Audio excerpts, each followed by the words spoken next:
예, 우리 인사하는 시간 같습니다. 할렐루야 샬롬 하고 인사합니다. 할렐루야 샬롬 샬롬 샬롬 샬롬 샬롬 샬롬 샬롬. 하나님 사랑합니다. 여러분 주 안에서 살아갑니다. 오늘 예레미야 15장 우리 잠시 읽어봤죠. 하나님의 말씀 그리고 누구겠어요? 예레미야겠죠. 예레미야가 16절부터 하나님이여 그리고 외치는 그런 음성 예, 조금 바꿨습니다. 주일 설교 본문 요약 부분 보시면 예, 성경 안에 나오는 말씀 안에 나오는 성경 구절들을 실어놨어요. 그걸 다 써드리기에는 지면이 너무 조금해서 혹시 이 성구들 보시면서 한번 좀 찾아보시고 또 설교 중에 나오는 성경 구절을 미리 준비하는 부분도 좋을 것 같고 여러분들이 믿은 대로 이렇게 씀으로 인해서 내 고백이 된다라는 마음을 좀 가지시면 어떨까 해서 여기에다가 그전에는 이제 내용 전체의 요약을 놨었는데 이제부터는 이런 부분은 좀 어떨까 하고 조금 마음에 그런 소망이 전에 설교 준비하는데 떠올라서 여러분들에게 증거하고 보내드리니까 한번 눈여겨보시기 바랍니다. 러시아 선교에 평생을 바친 피터 다이네카라는 분이 관광객으로 위장해서 소련 사람들에게 성경을 전해주는 일을 했어요. 한 번은 다이네카 선교사가 소련의 어느 호텔에 머물면서 하나님이 성경을 요구하는 사람들을 제가 발견할 수 있도록 도와주시옵소서 하고 기도했다고 합니다. 당시 성경을 잘못 건네주면 붙들려갔죠. 그리고 성경을 소지한 사람들도 굉장히 고통을 당하는 그럴 때였었습니다. 러시아니까 특히 그러면서 소련이죠. 예, 그래서 그 사람은 기도 중에 성경을 펼쳐놓았는데 호텔 여종업원이 들어오더랍니다. 그리고는 그 성경을 보더니 그녀의 눈에 광채가 번쩍거리면서 그래서 이 사람은 하나님이 저인에게 성경을 주라고 하시는 것이 아닌가 하고 이 선교사님이 이런 마음을 먹어 눈이 변화간에 반짝거리니까 그 성경을 보더니 여러 여인을 바라봤다고 그럽니다. 그랬더니 그녀가 가까이 오더니 성경을 손으로 만져보고 싶어 하더래요. 그래서 이 선교사님이 웃으면서 만져도 좋습니다 라고 성경을 보고 싶냐고 물어봤더니 눈물을 글썽거리면서 감사하다고 몇 번씩이나 감사를 하고 성경을 품에 안으면서 이 성경을 갖기 위해서 20년 동안 기도했습니다. 예, 그리고 저는 크리스찬입니다. 이렇게 고백을 하더라는 거죠.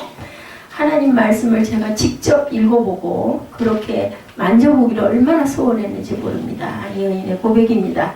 뭐 오늘날 이 얘기 들으면 정말 이상하다. 무슨 성경을 20년 동안이나 갖게 해달라고 기도했을까. 근데 그 시대에는 성경이 굉장히 귀했기 때문에 더구나 번역본을 구하는 게 굉장히 어려웠죠. 그래서 오늘날 우리가 성경에 대해서 너무 흔한 마음, 요즘은 아예 성경을 안 들고 다니잖아요. 교회에다 놓고 다니기도 하고 아니면은 뭐 성도가 많은 교회에서 놓고 다닐 수는 없어요. 그죠? 비치되어 있는 성경들도 있고 아니면은 그냥 휴대폰에서 찾아봐도 간단하게 볼 수가 있기 때문에 성경도 그렇고 찬양도 그렇고 또 자막으로 교회에 어떤 저희들도 그 전에 그렇게 했습니다만은 자막으로 다 띄워주죠. 그러면 그거 보고 그냥 읽어요. 읽고 넘어가다 보니까 자기 성경을 일부러 번거롭게 무겁게 들고 다니지 않으려고 하는데 정말 이 얘기 들어보면 정말 어느 시대에 이랬을까. 근데 이런 일이 분명히 역사 속에 있거든요. 자, 성경은 어떤 것이에요? 하늘로부터 온 한 통의 편지. 하나님이 영감으로 많은 그 선지자들이 기록했던 거를 많은 성경들 중에서 모아가지고 쓴 게 이 성경 66경 우리가 가지고 있는 성경책. 보통은 뭐 한 사람이 2-3개씩 성경들 갖고 있죠. 한 집에도 보면 성경이 몇 개씩 쓰지 않는 성경까지. 또 뭐 요즘에는 뭐 개역개정 무슨 아니면 뭐 쉬운 성경 뭐 여러 가지 성경의 종류들 뭐 또 영어 성경 또 뭐 영어하고 한글이 따로 각각 같이 붙어 있는 그런 성경 여러 가지가 있습니다. 성경은 어찌됐든 하늘에서 온 편지라는 것 여러분 잊지 마시기 바랍니다. 이 세상에 가장 귀한 책이 있다면 바이블이라고 그러죠. 예수를 믿지 않는 분들도 베스트셀러다라는 것은 인정들을 하죠. 사람마다 얼굴이 다른 것처럼 견해는 각각 다르기도 합니다. 그러나 최고의 학자와 석학들은 거의 다 성경 말씀이야말로 세상에서 가장 귀한 책이다. 책 중에 책이다. 이렇게 꼽죠. 그럼 성경은 과연 어떤 책일까? 우리 한번 오늘은 오늘 16절이 한 절이에요. 사실은 우리가 쭉 읽었지만 16절 다시 한번 읽어볼까요? 만군의 하나님 야훼시여 나는 주의 이름으로 일컬음을 받은 자라. 내가 주의 말씀을 얻어먹었사오니 주의 말씀은 내게 기쁨과 내 마음의 즐거움이오나. 네, 이렇게 얘기하죠. 에레미야의 고백입니다. 17절에 보면 내가 기뻐하는 자의 모임 가운데 앉지 아니하며 즐거워하지도 아니하고 주의 손에 붙들려 홀로 앉았사오니 이는 주께서 분노로 내게 채우셨습니다. 내가 정말 주의 말씀을 기쁨과 즐거움으로 얻어먹었지만 나는 혼자 있습니다. 왜냐하면 모든 사람들이 고개를 돌리고 있기 때문에. 에레미야가 굉장히 슬퍼하는 내용이기도 합니다. 자, 1456년 성경의 역사를 한번 보죠. 1456년이면 지금 2019년이니까 굉장히 600년 이상 된 그런 세월 동안 구텐베르그가 3년간에 걸쳐서 180여 권의 성경책을 출판한 후부터 성경은 가장 많이 팔리는 베스트셀러가 되었습니다. 그러면서 놀라운 것은 가장 안 읽혀지는 책이기도 하다. 그죠? 예. 성경은 아무리 무식한 사람이라도 읽으면 또한 쉽게 은혜를 받는 책이다. 정말 극에서 극입니다. 예, 이게 대단히 어려운 책이 도대체 무슨 말을 하고 있는 거야. 네. 그러다 보니 사람들이 졸려 잠이 안 오면 불면증 있는 사람들은 뭐 한다고 그래. 성경을 한두 장 읽다 보면 나도 모르게 잔다. 수면제다 이런 얘기를 합니다. 또 머리에다 베고 자는 베개 역할도 한다고 그러죠. 아니면 선반에다 갖다 모셔놓고 나는 예수 믿습니다 라는 증거로 그냥 예전에는 그런 분들도 많아. 다 책꽂이에다 꼽아놓고 아니면 선반에다가 얹어놓고. 그래서 언젠가 한번 보면은 성경책을 꺼내면 먼지가 앉아가지고 먼지를 톡톡 턴다고 그러죠. 이럴 정도로 성경을 안 읽어요. 무슨 뜻인지도 몰라요. 근데 또 엄청 배우지 않은 사람도 은혜만 받으면 성경책을 보면 너무너무 말씀이 막 나한테 하는 말씀 같고 너무나 달고 오묘한 말씀. 우리 찬송가에 있죠. 이렇게 성경은 여러 가지 성격을 띠고 있습니다.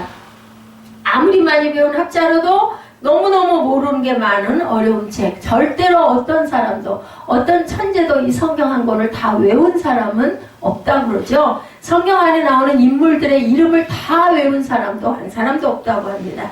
성경이 어려운 것은 두 가지 이유가 있다. 그러면 왜 어려울까? 첫째는 성경이 고전인데다가 우리와 전혀 다른 역사와 문화 속에서 쓰여졌기 때문이고, 둘째는 성경과 우리 사이에는 사람이 할 수 없는 영적인 간격이 영으로 감당되지 않으면 도대체 이해가 가지도 않고 기쁘고 즐겁지도 않은 너무나 힘든, 읽기 어려운 책이다. 이는 두 가지의 특징을 가지고 있습니다. 그러면 성경은 어떤 책인가?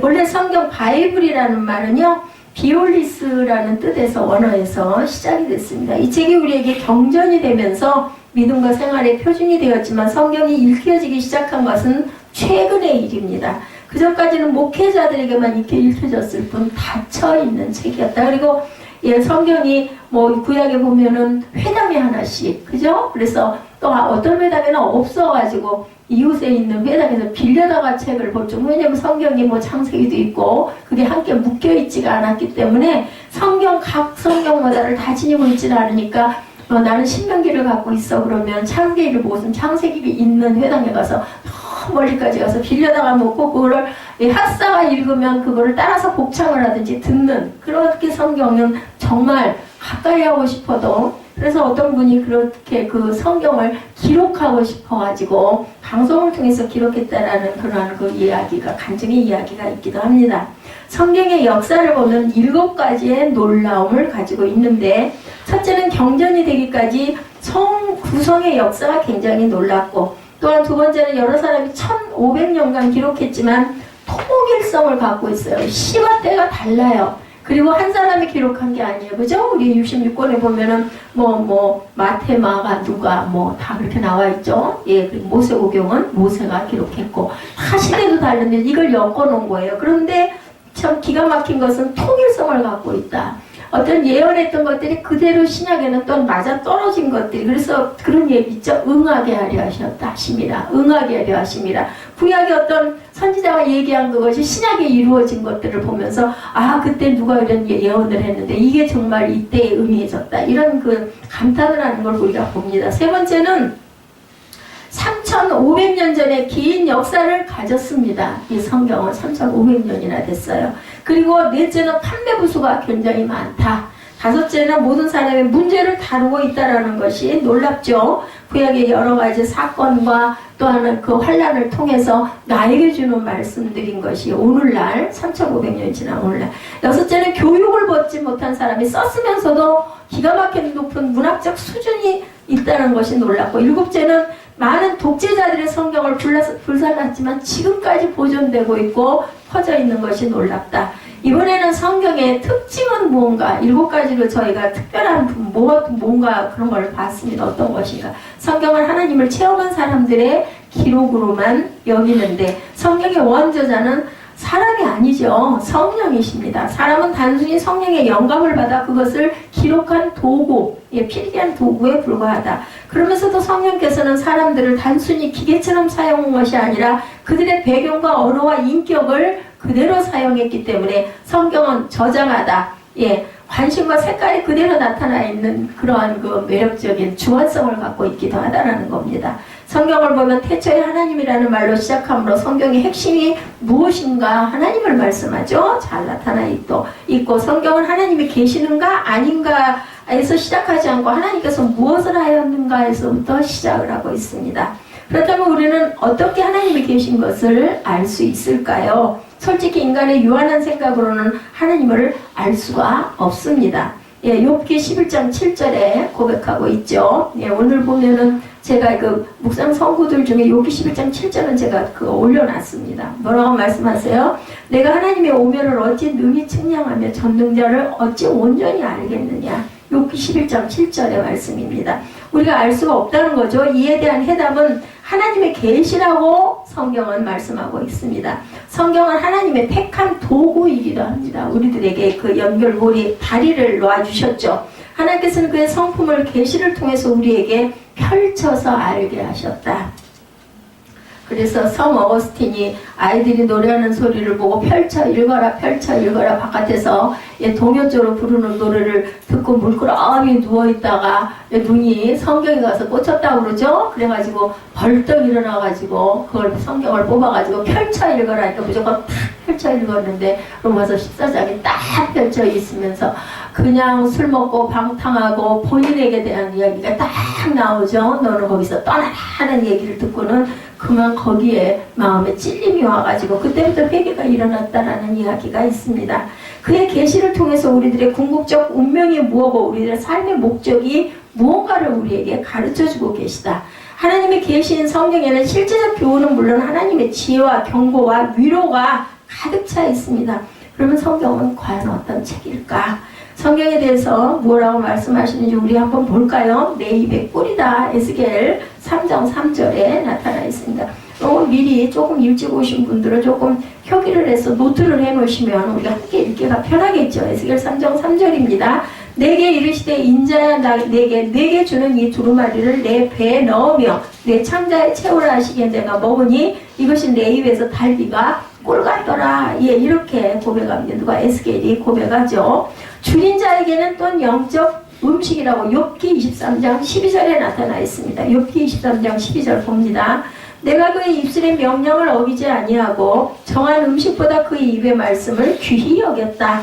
내 속에 또한 풍성이 거하는 거다고 골로새서 3장 16절에 말씀하죠. 그리스도의 말씀이 너희 속에 풍성히 거하여 모든 지혜로 피차 가르치며 권면하고 시와 찬송과 신령한 노래를 부르며 감사한 마음으로 하나님을 찬양했다. 우리 여러분들 너무 잘 아시는 내 발의 등이요 내 길의 빛이십니다. 119편 105절이죠. 주의 말씀은 내 발의 등이요 내 길의 빛이기도 하십니다. 그리고 내게 기쁨과 내 마음의 즐거움이라고 오늘 본문이죠. 16절 만군의 하나님 야훼시여 나는 주의 이름으로 일컬음을 받은 자라. 내가 주의 말씀을 얻어먹었사오니 주의 말씀은 내게 기쁨과 내 마음의 즐거움이오나. 이렇게 말씀합니다. 그래서 오늘 제목이 주의 말씀은 내게 기쁨과 즐거움인데 너무 길어서 이게 다 안 들어가서 오늘 설교 제목은 주의 말씀은 내게 기쁨하고 끊었습니다. 근데 올릴 때는 주의 말씀은 내게 기쁨과 즐거움이오니 이렇게 올리시기 바랍니다. 영상 올리시는 분은.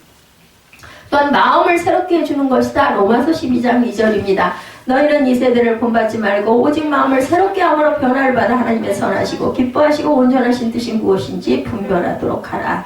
그리고 내 마음을 불붙게 하는 불이라고 에레미야 20장 9절에도 증거합니다. 내가 다시는 야훼를 선포하지 아니하며 그 이름으로 말하지 아니하리라 하면 나의 마음이 불붙는 것 같아서 골수에 사무치니 답답하여 견딜 수가 없다. 내가 말씀을 증거하고 선포하지 않으면 내 마음이 불붙는 것 같고 골수에 사무치고 답답해서 내가 도저히 견딜 수가 없다. 예레미야는 이렇게 고백합니다. 또한 정금보다 더 사모할 거라고 시편 19편 10절에 금곧 많은 순금보다 더 사모할 것이며 꿀과 성이 꿀보다 달도다. 예, 성경을 읽는 것에 은혜를 받은 그런 분들은 이렇게 얘기합니다. 자, 또한 금곧 많은 순금보다 사모할 것이며 꿀과 성이 꿀보다 달다. 그리고 좌우에 날선 어떤 검보다 예리하다 그러죠? 히브리서 4장 12절에 증거합니다. 하나님의 말씀은 살아있고 활력이 있어 좌우에 날선 어떤 검보다 예리하여 혼과 영과 및 골절과 골수를 찔러 쪼개까지 하며 마음의 생각과 뜻을 판단한다고 말씀합니다. 그리고 큰 상급이다. 시편 19편 11절입니다. 또 주의 종이 이것으로 경고를 받고 이것을 지킴으로 상이 크니이다. 진리이며 의로움이다. 119편 160절입니다. 주의 말씀의 강령은 진리이오니 주의 의로운 모든 규례들은 영원하리다. 마음의 생각과 뜻을 감찰하신다 그러죠? 히브리서 4장 12절입니다. 하나님의 말씀은 살아있고 활력이 있어 좌우에 날선 어떤 검보다 예리하여 혼과 영과 및 골절과 관절과 골수를 찔러 쪼개기까지 하며 마음의 생각과 뜻을 판단하신다. 또한 완전하고 확실하여 영혼을 소생케 한다. 시편 19편 7절입니다. 야훼의 율법은 완전하여 영혼을 소생시키시며 야훼의 증거는 확실하여 우둔한 자를 지혜롭게 하며 이렇게 말씀합니다. 시편의 말씀이 몇 편 되죠? 이건 거의가 다윗이 기도할 때, 그죠? 시편이 어떻다고요? 지금처럼 그냥 읽은 게 아니라 노래할 때 썼던 구절들이 시편의 말씀들입니다. 그러니까 영의 감동이 와서 다윗이 고백한 것들, 히브리서 같은 경우에는 누가? 바울이 고백한 것들이겠죠? 이렇게 나타나면 히브리서가 몇 편이 되죠? 예, 하나, 둘, 한 3편 정도가 히브리서에 나와 있고, 예레미야가 고백한 부분들이 몇 편 있습니다. 이렇게 로마서, 바울이 고백하죠? 마음을 새롭게 한다고 말씀하고 있습니다. 예, 성경은 바로 이런 것들이라는 거죠? 예, 불행하게도 이런 성경이 많은 사람에게 수면제 역할밖에 못한다는 것이 안타깝습니다. 깨달음이 없기 때문입니다. 아니, 우리 사람이 사람 알려면 어떡해요? 얘기를 해야 되잖아요? 함께 얘기를 하고 이해를 해야, 저 사람이 저렇구나, 라는 걸 알게 되고, 예, 그걸 이해하고 난 다음에 가까워집니다. 교류를 하게 되고, 교통을 하게 되고, 그러면 하나님이 주신 이 성경도 어떨까요? 성경을 읽어서 이해를 하고 깨달아 알아야, 그렇구나 하고 성령과 교제할 수가 있다는 거예요. 그래서 성경을 알아야 됩니다. 여러분들은 제가 보기에 최소한도 7년 이상 신앙생활을 하셨어요. 몇십 년 되신 분들도 계시고, 저는 기억을 해보니까, 물론 중간중간 못 나갔을 때도 있기는 했지만, 제 나이에서 아마 한 4, 5년 정도를 빼면 나머지 세월이 전부 다 예수 안에 있었던 것 같습니다. 그런데도 1, 2년 된 분도 어떤 분들은 너무나 성경 말씀이 좋아가지고 막 성경이 정말 꿀보다 달다고 성경을 손에다 붙들면은 놓지를 못한다는 분들, 그 사람의 힘으로 되는 게 아니거든요. 그런 은혜를 받으면 성경이 너무나 달고 귀하고 오묘한 말씀, 생명의 말씀이라고 얘기하는데, 아닌 분들은 아무리 들여다보고 좀 읽으려고 해도 한두 장 읽다 보면 그냥 피곤해가지고 졸려서 자게 된다는 거죠.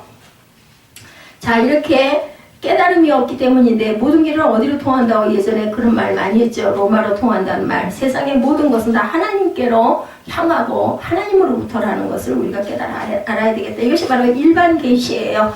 일반 계시는 쉽게 말해서 자연과 역사를 의미합니다. 누구에게나 다 누리게 해주신 게 일반 계시. 아니, 비 오는데, 아니면 공기가 악한 사람에게라고 비를 안 맞고 악한 사람에게라고 공기를 못 마실 일은 없어요. 누구에게나 다 주시는, 햇빛도 악한 사람이나 선한 사람이나 누구에게나 다 비칩니다.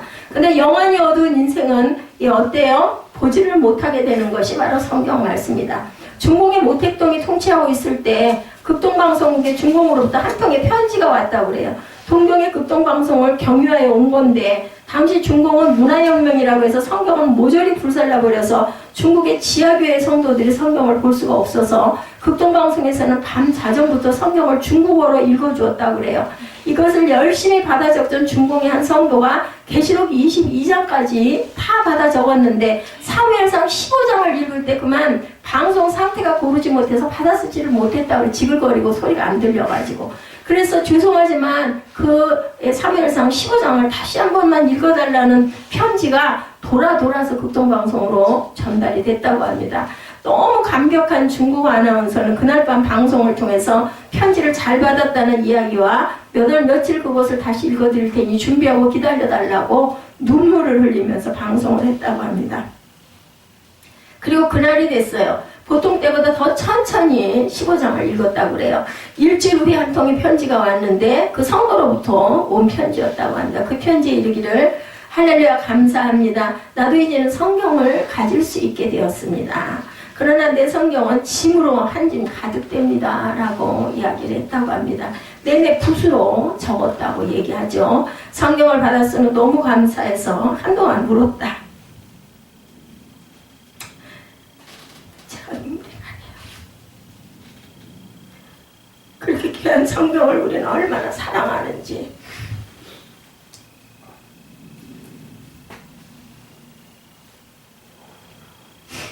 저도 참 많이 부끄럽습니다. 귀한 성경, 이분에게는 정말 생명처럼 귀할 것 같아요. 아마 평생을 각오로 내려가지 않을까 싶어요. 붓으로 그거를 방송을 받아 적었으니 얼마나 힘들게 받아 적었을까.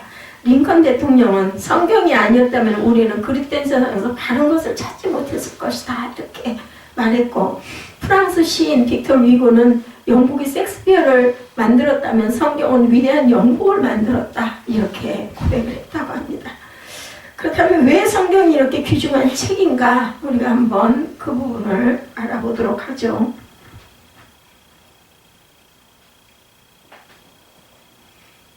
첫째, 성경은 인간의 말이 아니고 하나님의 말씀이기 때문이죠. 일찍이 고대 언어학자로 세계적 권위자였던 사무엘 존슨 박사에게 2명의 대학생이 찾아왔어요. 사무엘이라는 이름이 굉장히 귀한 이름인데, 우리 사무엘도 이런 사무엘 이름답게, 요즘에 저는 기도할 때 길게 기도하지 않고 사무엘이 사무엘 되게 해주옵소서 하고 기도를 합니다. 이분도 굉장히 귀한 그 박사님이네요. 사무엘 존슨 박사. 성경이 어떻게 하나님의 말씀이 될 수 있습니까? 물으며 반대 의사를 전개하려고 그랬어요. 반대 대학생들이 찾아와가지고 사무엘 존슨 박사에게 2명의 학생이 찾아왔다고 합니다. 이때 존슨 박사는 조용히 반문했다고 그래요. 당신들은 성경을 몇 번이나 읽어보고 그런 결론을 내렸냐라고 물어봤다고 합니다. 어떻게 하나님의 말씀이냐고 이제 이렇게 질문을 하고 오니까 몇 번이나 읽어보고 그런 결론을 내렸습니까? 2 대학생은 서로 얼굴만 쳐다볼 뿐 아무 대답도 하지를 못하더라고 합니다. 사실 그 대학생들은 한 번도 성경을 제대로 읽지 않았던 사람들이죠. 그때 존슨 박사는 이렇게 대답합니다.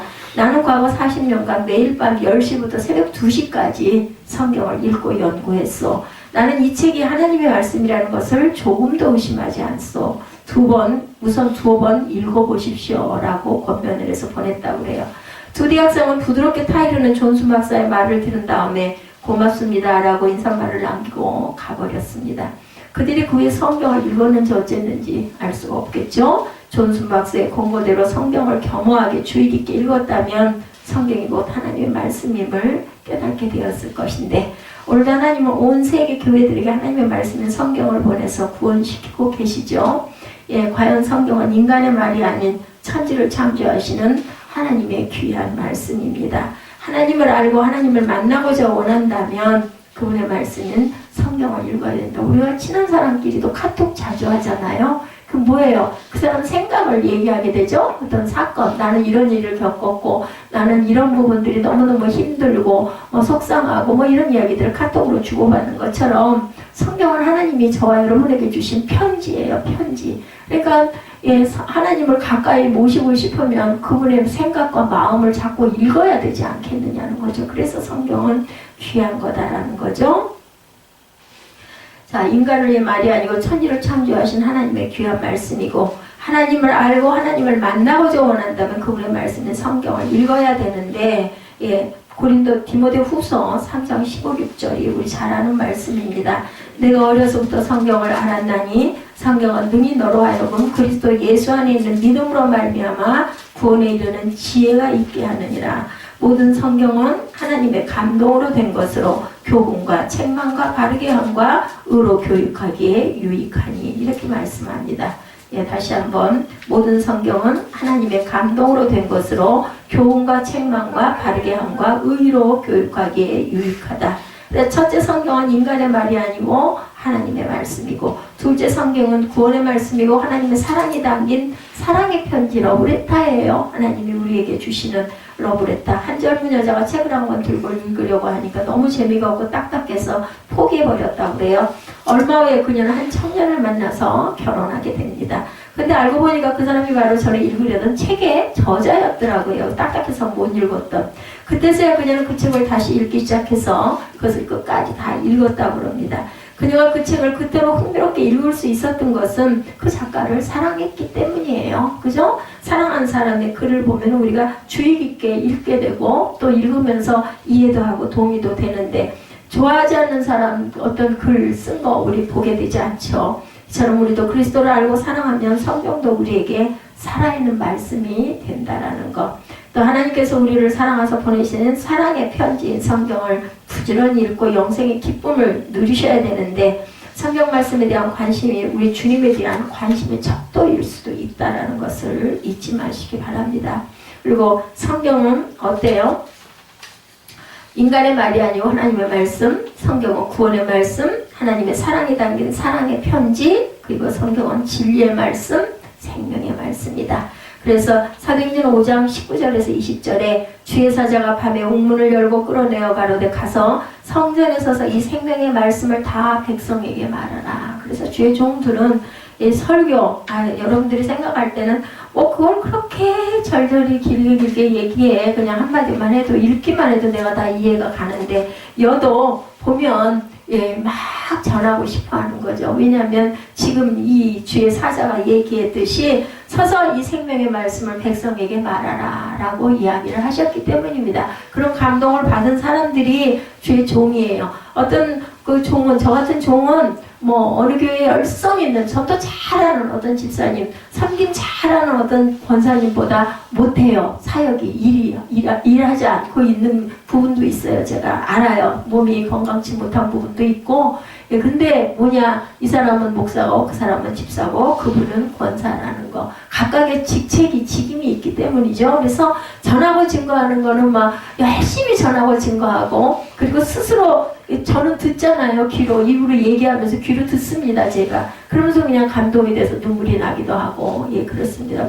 이건 어떻게 주체를 안 하려고 해도 되지를 않아요. 마음에서 우러나는 부분이기 때문에. 초대교회 사람들은 이 귀중한 진리의 말씀, 생명의 말씀을 듣고 하루에 몇 병씩, 베드로가 증거했더니 하루에 3,000명씩 회개하고 돌아왔더라. 그리스도를 믿었다고 그러죠? 오늘날도 이 생명의 말씀을 들어서 양심이 살아나고 가정이 살아나고 사회와 국가가 살아나기를 바랍니다.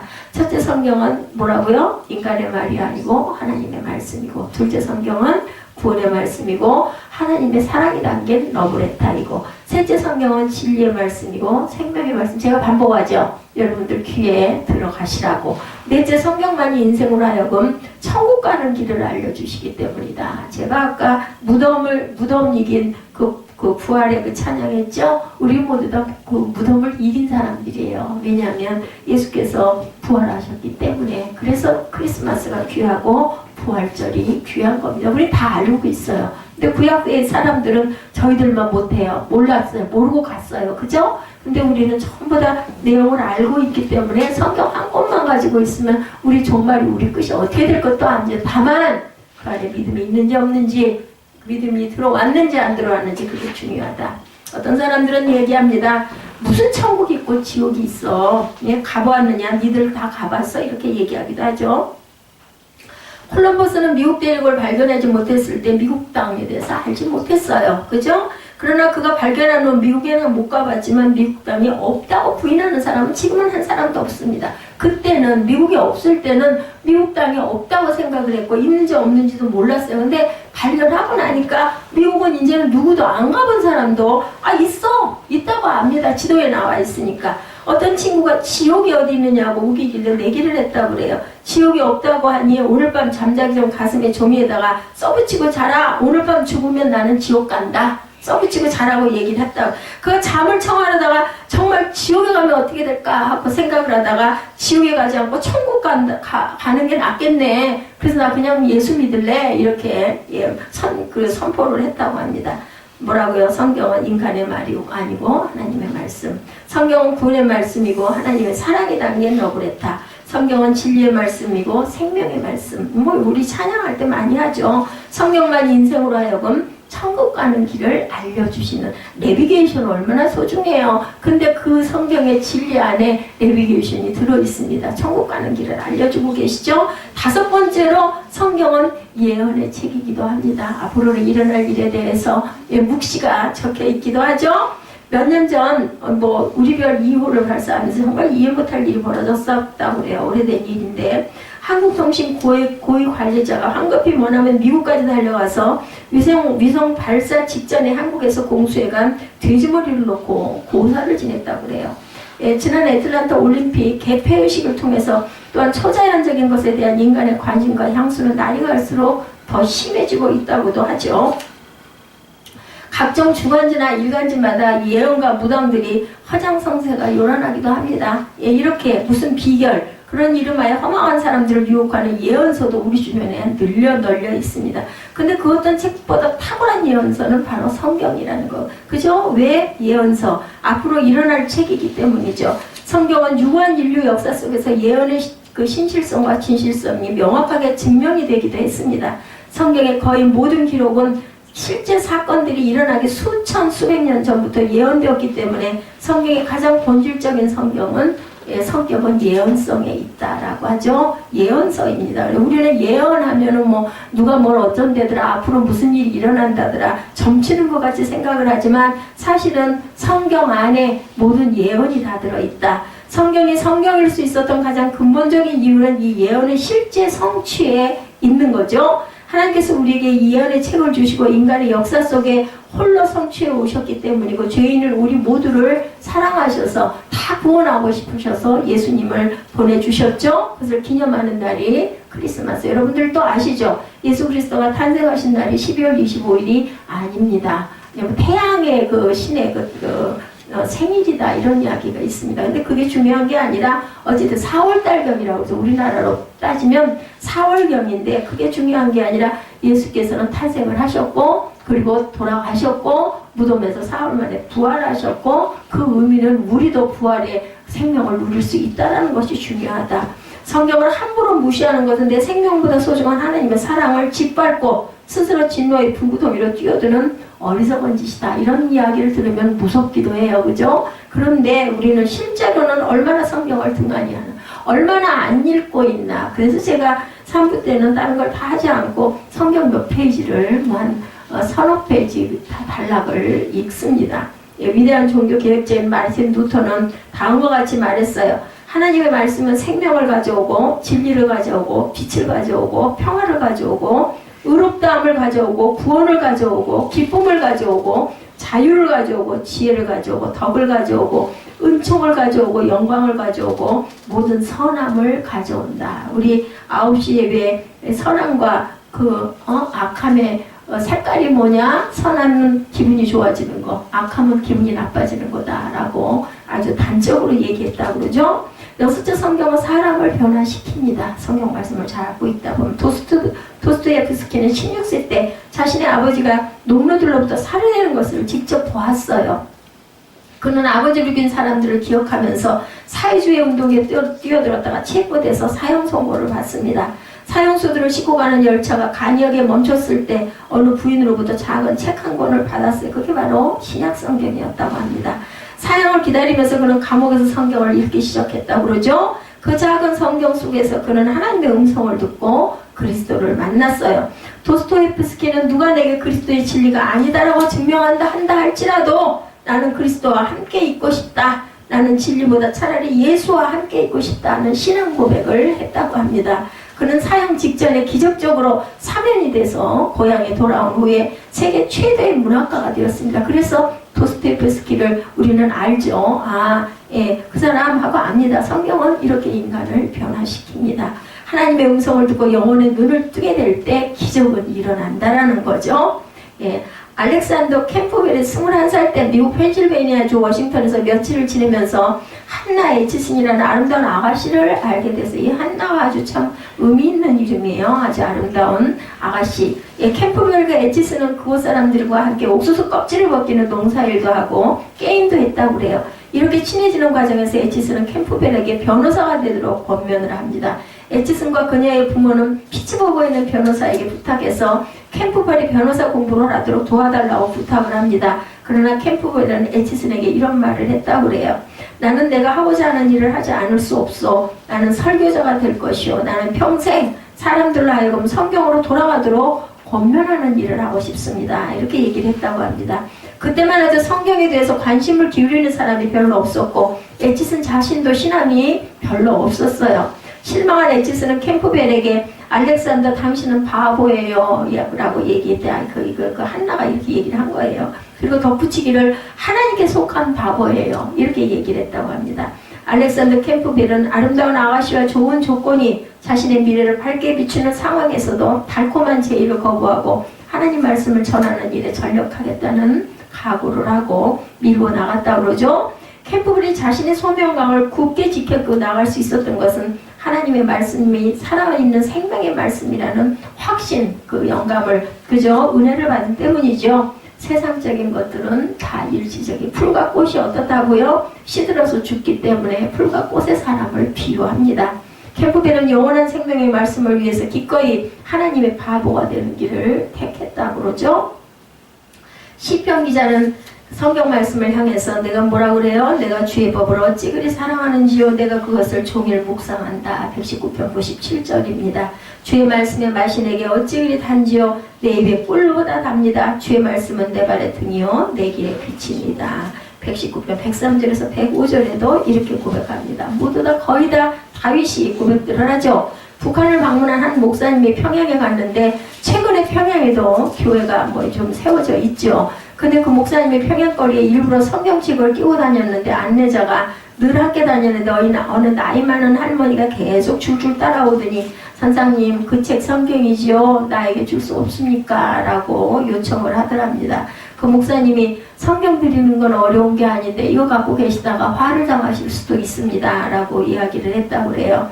이 할머니의 대답은 그까짓 거 나 상관없어. 예, 보고 싶은 성경이나 실컷 보다가 붙잡혀가서 죽으면 죽지. 내가 이 나이에 내가 무슨 소망이겠어. 생명을 내놓을 결심으로 성경을 원했다는 거죠. 우리 손안에 정말 귀한 성경책이 항상 있죠. 그 말씀이 오늘도 나를 기다리고 있다는 거. 우리의 자세는 어떨까 돌아보시기 바랍니다.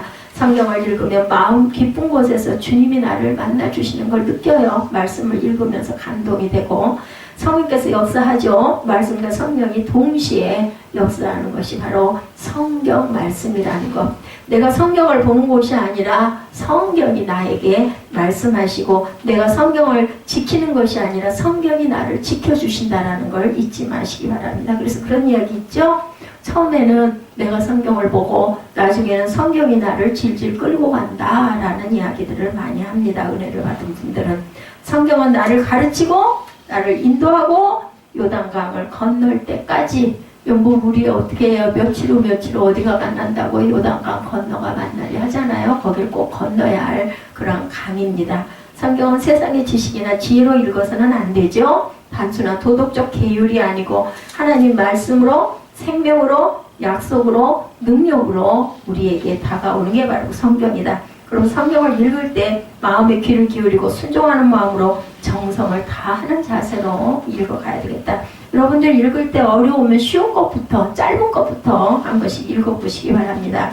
그럼 주님께서 성경을 통해서 우리에게 말씀하시고 또 그 말씀하심으로 인하여 우리 마음의 감동으로 우리가 생명을 받게 되죠. 그리스도를 믿는 사람에게 성경은 구원의 길을 제시해주고 거룩하고 건전하고 행복의 길로 인도해주는 인생 최고의 책. 따라서 우리는 성경을 사랑하는 사람이 되고 그렇게 해서 성경을 읽고 공부하고 성경을 묵상하고 전파하고 성경대로 살고 성경대로 죽을 각오와 준비를 하는 마음가짐들을 가지시기 바랍니다. 일본인이죠. 우지무라 간조는 하나님의 인간을 저주하신다면 질병이나 실패나 죽음 따위로 저주하시지 않고 성경을 읽어도 믿지 못하는 마음으로 하나님이 살아계시는 것을 믿지 못하는 마음으로, 감사하는 마음이 우러나오지 않는 마음으로 저주하실 것이다. 이렇게 얘기했다고 그래요. 성경을 읽어도 믿지 못하고, 성경을 읽어도 감사하는 마음도 우러나지 않고, 그리고 성경을 읽어도 우리 마음 안에 아무런 감동이 없는 것으로 하나님께서는 인간을 저주하신 것이다. 그러니 우리는 감동이 있으니 얼마나 감사합니까? 저는 어떤 날 이런 생각이 들더라고요. 예수 믿는다는 게 보통 일이 아니구나. 그 많은 인구 중에서 안 믿는 사람도 많잖아요. 그런데 내가 예수를 어린 나이부터 믿게 되고, 그리고 이렇게 말씀을 증거하고 전하는 자가 되고, 그러면서 이렇게 감동이 되고, 그러면서 내가 막 힘이 나고 생명이 살아날 수 있는 건, 이거는 정말 뭘로 표현할 수 없는 기적이구나. 그래서 우리 유민성 예수 믿게 해주시옵소서 하면서, 이거 기적이지, 기적이 일어나는 일이지, 우리 그냥 예수 믿는 거 뭐 그렇게까지 생각해요. 그냥 믿지 뭐. 근데 그 믿지 뭐가 정말 이게 기적이구나 하는 그런 감동이 오더라고요. 예수 믿는 사람이 성경을 읽어도 말씀이 마음에 와 닿지 않으면 하나님과의 관계에 장애가 있는 건 아닌가 생각해 보시기 바랍니다. 이 자체가 그리스도인에게는 가장 괴로운 일이기도 합니다. 좀 읽고 이해를 했으면 좋겠는데, 그래서 뭐 쉬운 성경도 있고 여러 가지 성경이, 이야기 성경도 있고 많습니다. 그런 걸로 접근을 해도, 그래서 뭐 그전에 그 존 버년의 그 책, 그죠? 그 그리스도의 도성 뭐 이런 것들도 열심히 읽어가지고 거기서 또 은혜를 받아서 성경을 가까이 하는 뭐 여러 가지 방법은 많이 있습니다. 노력해야 됩니다. 훈련하고 우리가 항상 애를 써야 되죠. 감동은 은총이고 축복입니다. 우리의 마음에 감동이 있고 말씀이 깨달음이 있고 말씀을 들을 때마다 눈물이 나고 가슴이 벅차다면 정말 귀한 은혜다. 사람의 힘으로 어떻게 할 수가 없는 은혜인데, 그렇다고 해서 내가 은혜를 받고 싶지 않아서 안 받아? 하나님이 해주셔야지 이게 맘대로 되는 거야, 이렇게 생각하실 일이 아니라, 그 상황을 자꾸 만들고 노력하고, 그리고 자꾸 훈련하고, 자꾸 가까이 하고, 자꾸 들으려고 하고, 자꾸 보려고 하고, 이런 부분의 마음들이 있으셔야 되고 애를 쓰셔야 됩니다. 성경은 감동을 원하는 시대에 참 감동이 무언가를 가르쳐주죠. 모든 성경은 하나님의 감동으로 된 것으로 교훈과 책망과 바르게 함과 의로 교육하기에 유익한 책이다. 그래서 우리는 날마다 하루에 한 장씩이라도, 두 장씩이라도 시간을 정해놓고 잠자기 전이든 해서 한 장씩이라도 읽으시기 바랍니다. 부부가 함께 같이 교독을 해도 좋고요. 그런 시간을 만드셔가지고 한 5분만 할애를 해서 그렇게 하고 주기도문하고 주무시는 것도 좋지 않을까 싶습니다. 날마다 성경 말씀을 전해야 되겠죠. 가정과 인류를 살리는 일도 오직 성경 말씀밖에 없다. 그래서 여호수아 1장 8절이죠. 이 율법책을 내 입에서 떠나지 말게 하며 주야로 그것을 묵상하여 그 가운데 기록한 대로 지켜 행하라. 그리하면 내 길이 평탄하게 될 것이라. 내가 형통하리라. 분명히 하나님께서는요, 우리에게 주시는 대신에 네가 이렇게 하면 복을 받고, 이렇게 하면 너희가 저주를 받고, 이렇게 하면 네가 생명을 받고, 이렇게 하면 네가 사망의 길로 가리라고 분명하게 말씀하고 계신다라는 거 잊지 마시기 바랍니다. 우리가 항상 성경을 읽고, 그리고 입술로 고백하고, 그 입술의 선포가 그대로 되어지는 역사가 있게 하옵소서 하고 기도하시는 저와 여러분 되시기를 주님의 이름으로 축복합니다.